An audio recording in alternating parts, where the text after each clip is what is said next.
আমি সঞ্চিতা, আপনাদের সকলকে জানাই আমার আজকের এই ব্লগটিতে স্বাগত। তো আজকের দিনটি হচ্ছে 27শে জুন 2025, মানে আজকের হচ্ছে রথযাত্রা। মানে রথযাত্রা আমাদের বাঙালিদের একটা মানে আলাদাই একটা এর সাথে আমাদের ইমোশন জড়িয়ে আছে। তো আপনাদের সকলকে জানাই রথযাত্রার শুভেচ্ছা, আন্তরিক শুভেচ্ছা। তো আজকের প্ল্যানটি হচ্ছে এখন আপাতত আমি একটু বেরোচ্ছি বলতে একটু ফুল কিনতে যাচ্ছি। তো চলুন, যদি রাস্তায় কোনো রথ ছোট বড় যায়, যেমনই রথ হোক, যদি দেখা হয় রথের সাথে, তো আপনাদেরকে ফুল কিনতে তো বেরিয়ে পড়েছিলাম, কিন্তু পথে যেতে যেতে মনে হলো বলরাম মন্দিরের দিকে যাওয়া যাক। তো এটি নিয়ে আমি আলাদা করে একটি ভিডিও বানিয়েছি, আমার এই ইউটিউব চ্যানেলেই আছে, তোমরা চাইলে ওটা দেখে নিতে পারো, ওটা শর্টস ভিডিওতে আছে। তারপরে আমি চলে গেছিলাম ফুল কিনতে। তো এখানে কিছু ফুল বেশ ভালোই দামে পেয়ে গেছি, আজকের কম দামে, যেহেতু আজ কোনো দোকানেই কম দামে পাচ্ছিলাম না, কিন্তু আমি দেরি করে এসেছি বলে কম দামে দিয়ে দিল দাদা আমাকে এগুলি।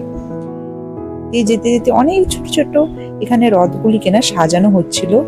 সম্ভবত এইখানে জগন্নাথ, বলরাম আর সুভদ্রাকে সাজিয়ে রেখেছে এই রথটিতে বসাবে বলে।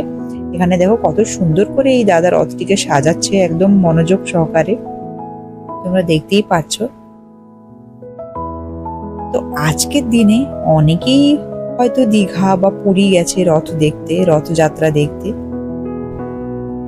কিন্তু আমাদের আর সেটা সম্ভব হয়ে ওঠেনি।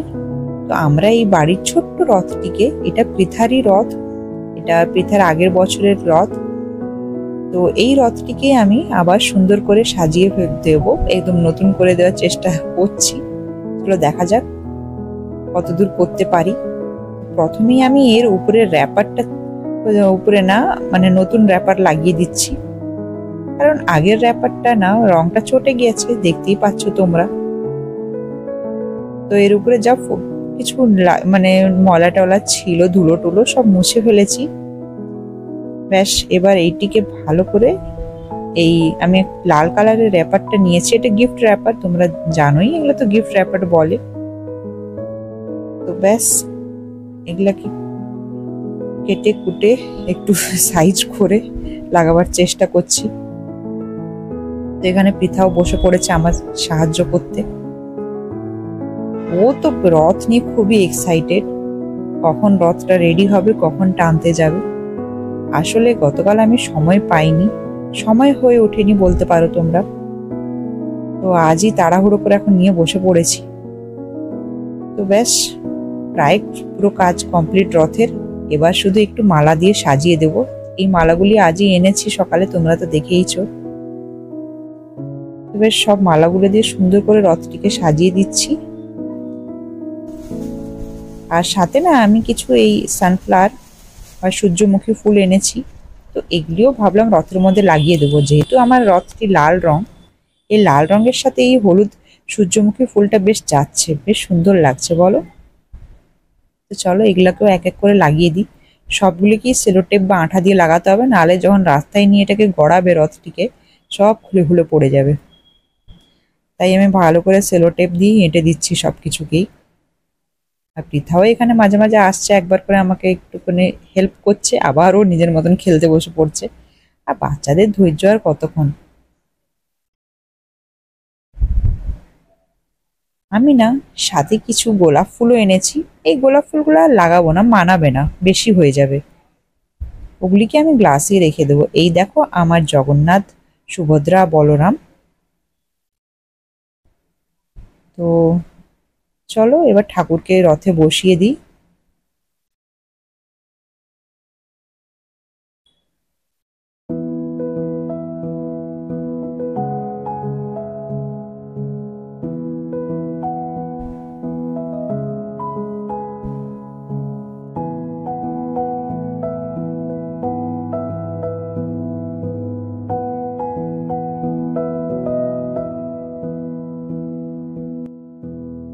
তো আমার ঠাকুর রথে বসে পড়েছে।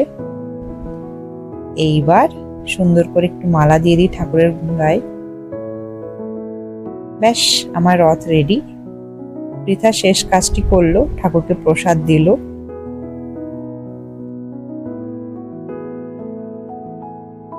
তো চলো তোমাদেরকে রথটি ভালো করে দেখিয়ে দিই একটু।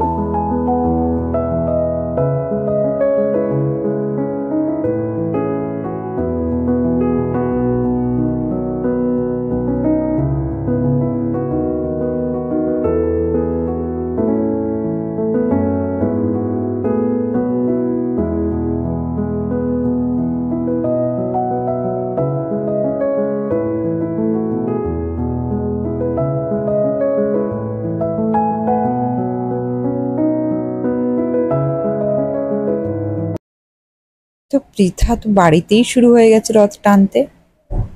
এখন ওই বিকেল 4টে বাজে, দুপুরের লাঞ্চ হয়ে গেছে আমাদের। এখন পৃথা শুরু হয়ে গেছে তার রথ নিয়ে। সে তো সকাল থেকে এক্সাইটেড কখন রথটা টানবে, তাই ও বাড়িতেই শুরু হয়ে গেছে। বাচ্চা তো, বাচ্চারা তো করবেই। আমাদের থেকে বাচ্চাদেরই আনন্দটা বেশি, কারণ ছোটবেলা আমরাও এই দিনটি খুব মানে এই দিনটির জন্য খুব অপেক্ষা করে থাকতাম। তো এখন আমরা রেডি, আমরা একটু বেরোবো। এখন বাজে ওই সন্ধ্যে 7টা, আর আমরা তিনজনে মানে আমি, আমার হাজব্যান্ড, পৃথা, তিনজনে মিলে একটু বেরোবো। তো তোমাদেরকে তো বলাই হয়নি, বাবা মা গতকালই ফিরে গিয়েছেন বাড়ি। তো এখন আপাতত আমরা তিনজনই বেরোচ্ছি রথ দেখতে। তো চলো তোমাদেরকেও দেখাই। আস্তে, এটা গাড়ি নয়, চলো।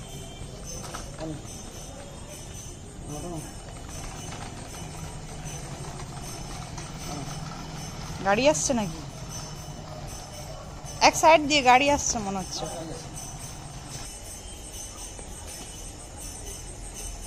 চলে এসো, নিয়ে আসো, এদিকে নিয়ে আসো। কাকু দেখবে, দাঁড়া দাঁড়া দাঁড়া, দেখবে কাকু, দেখবে রথ।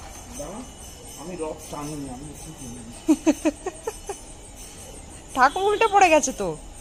জয় জগন্নাথ মহাপ্রভু বলো, বলো জগন্নাথ স্বামী, এদিকটা এদিকটা এদিকটা বলো, জগন্নাথ স্বামী নয়ন পথ গান্ধ,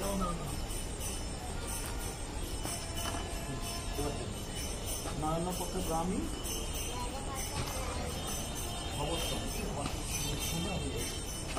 ওইদিকে চলে যাচ্ছে। তারপরে আমরা বেরিয়ে পড়লাম। আজকের না, বিশেষ করে নর্থ কলকাতার অলিগলিতে প্রত্যেকটি জায়গায় এইভাবে রথযাত্রা উৎসব পালন হয়। মানে তোমরা যদি নর্থ কলকাতার দিকে কখনো আসো রথযাত্রার সময়, তো তোমরা প্রতিটা অলিগলিতে এইভাবে রথযাত্রা উৎসব দেখতে পাবে। আর সঙ্গে সন্ধ্যের দিকে না এখানে প্রসাদও বিতরণ হয়। তো এক জায়গায় এখানে আমরা দাঁড়িয়ে প্রসাদটি নিলাম। তো এখানেও রথটা বেশ ভালোই ছিল, তোমাদেরকে আগে দেখাচ্ছি চলো। বেশ সুন্দর করে সাজিয়েছে, দেখো এখানে সুন্দর করে এখানে গোপালকে আর রাধা রানীকে রেখেছে। এটা সম্ভবত কারো নিজস্ব গোপাল আর রাধা রানী। আর ঠিক পিছনেই দেখতে পাচ্ছি একটা বড় গোপালের মূর্তি আছে। এটা সকালের দিকে মনে হয় যখন রথটা টানা হয়েছিল তখন এটা প্রসেশন করে বেরিয়েছিল, আর তার জন্যই এইভাবে একটা মানে সব একটার পর একটা গাড়িতে করে এইভাবে রাখা আছে গোপালকে। আর এই যে হচ্ছে রথ, রথটা বেশ বড়ই আছে এখানে। তো এখন তো ঠাকুর মাসির বাড়ি চলে গিয়েছে, তাই এখন আর রথের মধ্যে ঠাকুর নাই। তবে তোমরা রথটা দেখে নিতে পারো, বেশ সুন্দর করেছে, রথটা বেশ সুন্দর সাজিয়েছে।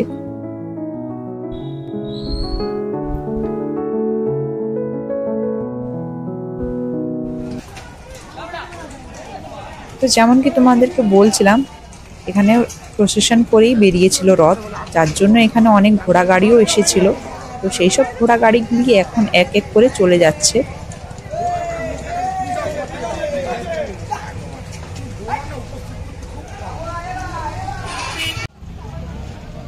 আর এখন আমরা এসছি নর্থ কলকাতার আরেকটি বিশেষ জায়গায়, সেটা হচ্ছে উত্তরের আড্ডা। অনেকেই এই জায়গাটা জানো, যারা জানো না তাদেরকে বলি, এই জায়গাটা হচ্ছে দেশবন্ধু পার্কের কাছেই। আর এখন আমরা যাচ্ছি দেশবন্ধু পার্কের ভিতরে। এখানেও রথযাত্রা উৎসব পালন হয়, এখানে একটা ছোট্ট করে মেলাও বসে, প্রতি বছরই আমরা আসি। তো প্রথমেই ঢুকতেই তো মেলায় আমাদের মেয়েদের তো প্রথমেই নজর যায় আচারের দিকে। আর এখানে দেখছি কিছু পাঁপড়ও রাখা আছে। আর রথযাত্রা মানে পাঁপড় ভাজা আর জিলিপি এই দুটো তো থাকবেই। তো এখানে দেখো গরম গরম একদম জিলিপি ভাজা হচ্ছে, তার সাথে মালপোয়াও আছে, সঙ্গে এই যে গজাও আছে। আর এই যে দেখো গরম গরম জিলিপি এখন এখানে নিয়ে এসে রাখা হচ্ছে। তো দেখেই তো আমার জিভে জল চলে এসছে। তারপরেই দেখো এখানকার রথটি বেশ সুন্দর, এখানে রথটিও খুব সুন্দর। এখন এখানে রথ থেকে ঠাকুরকে নামিয়ে এখন মন্দিরে রাখা হয়েছে। এই দেখো এটা হচ্ছে দেশবন্ধু পার্কের ভিতরে জগন্নাথ দেবের মন্দির।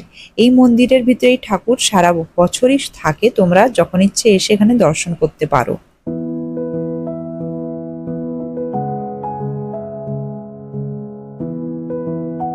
তো এখানেও না খিচুড়ি প্রসাদ বা ভোগ বিতরণ হয় ভক্তদের মধ্যে। তো তোমরা যদি রথযাত্রার সময় সন্ধ্যের দিকে আসো তো এখানে ভোগটা পেয়ে যাবে।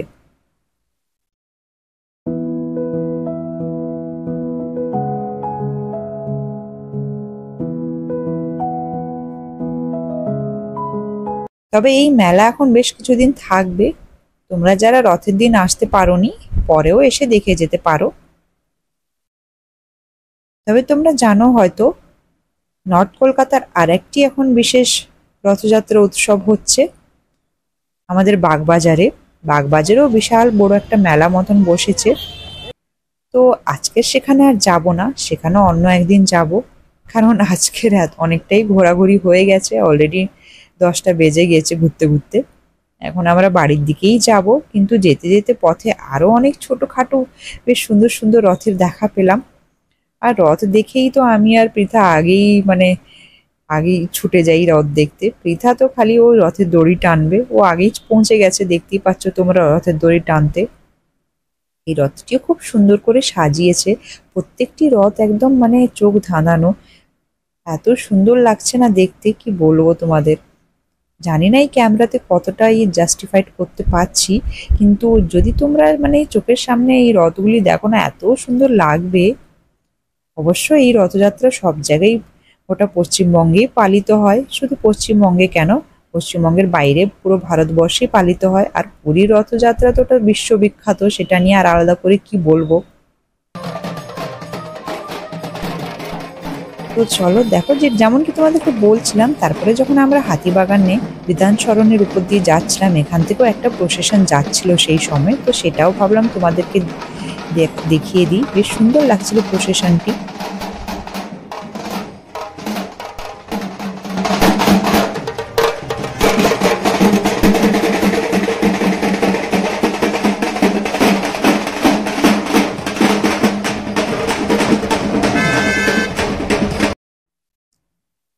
তোমরা এই বছর কিভাবে নিজেদের রথযাত্রা উৎসব পালন করলে আমাকে অতি অবশ্যই কমেন্ট করে জানিও। এই দেখো এই রথটি খুব সুন্দর করে সাজিয়েছে। আর একটি জিনিস ভালো লাগলো, যখন অ্যাম্বুলেন্সটি এলো, এনারা বেশ সুন্দর করে ওটা অ্যাম্বুলেন্সে যাওয়ার জন্য রাস্তা করে দিলেন।